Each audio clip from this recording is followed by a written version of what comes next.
Are you looking to buy a home in the Phoenix market, but you have a home to sell and you're concerned about how the process works? Hi, I'm Jen Wehner, team leader of the Wehner Group, brokered by eXp Realty. And today I'm going to talk about how to buy and sell a home at the same time. Now, if you find this to be of value, please like, comment, and subscribe. I really appreciate it and can continue to provide this value. Now back to the topic. In today's market, how do we buy and sell at the same time? Number one, we are going to sit down and analyze two things. One is going to be what you're looking to buy. Now, say you're downsizing right now. Is your price range of what you're looking for realistic? If you told me I'm looking to buy a house under $200,000 in Scottsdale, under $300,000, I would say, I don't have a DeLorean available right now to go back in time. So let's make sure first that our buying needs are realistic. Let's talk about what your plan is. How long are you going to live in this home that you're going to buy? What neighborhood do you want to buy in? Why are you making the move, whether you're upsizing or downsizing, or maybe you just want to be in a different part of the valley? That's the first part, and that we get really deep in. And I don't just look into what your goals are over the next 2 years. I want to know where you want to be in 10 years down the road and what the next move is going to be like for you. So whether you're buying a home that's going to be a stepping stone to the next home, or maybe you're buying your dream home, we can put that strategy together. The second is going to be to analyze the home that you're going to sell. The good news in today's market is that we have very low supply and very strong demand, so it's a good time to be a seller.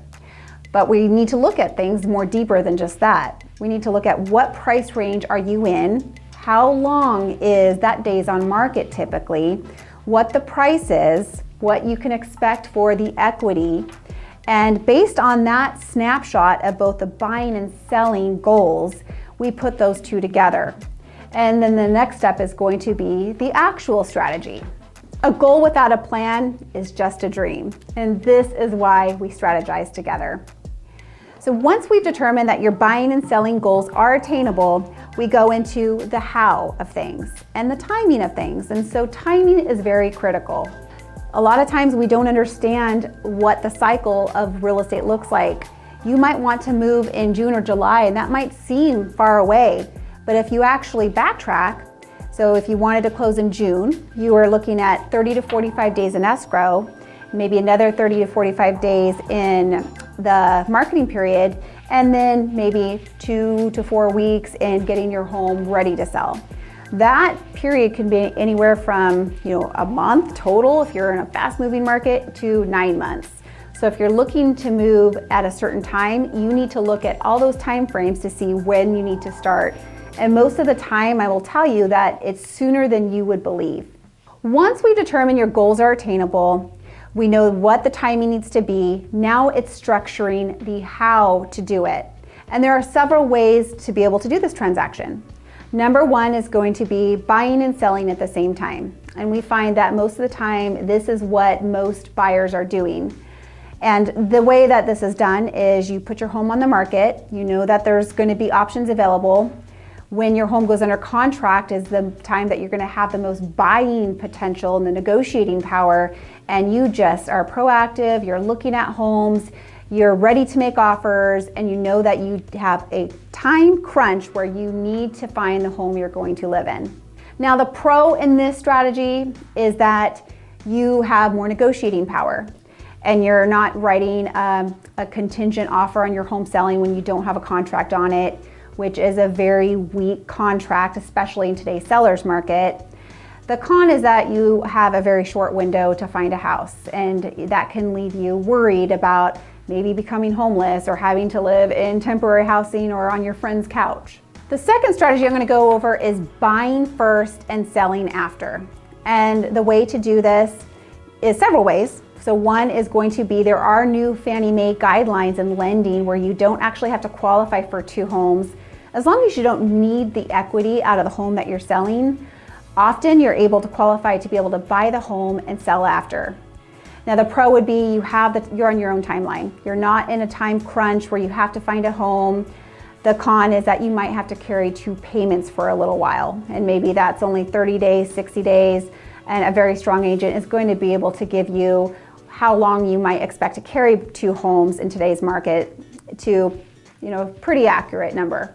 Third way is to get a bridge loan, and that is also going to be where you buy the home first.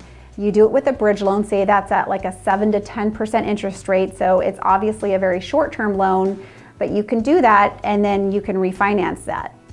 It really works great if you buy a home that, say, needs work. Maybe you're going to buy a home that you're going to update. You buy it with a, say, 8% interest rate. It's pretty much treated as cash. You fix up the home, you refinance it, and based on the amount that it's worth at that time, you might even be able to not have, say, the PMI mortgage interest in your loan because your home is worth more and you have a good amount of sweat equity that you've created. Now, the last option I'm going to talk to you about is leasing back. So you are a seller, you live in your house, you own your house. What you would be doing is you would be selling your home to a buyer that's willing to lease back to you. So you would then be the renter in your own home. That lease back period can be anywhere from like 1 to 2 days. So it just gives you enough comfort where you get your equity, your money's in your bank, you can now move your furniture out of your house into the moving trucks and onto your next place.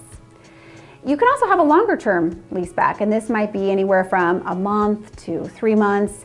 I've had lease backs 2 years, so it really depends on what the buyer of your home is buying it for. Now, if that buyer was buying for, say, a retirement home and they didn't need to live in it for, the next foreseeable future, they might be willing to lease that back to you because they've locked your home in at today's price and today's interest rate. It might make sense for them.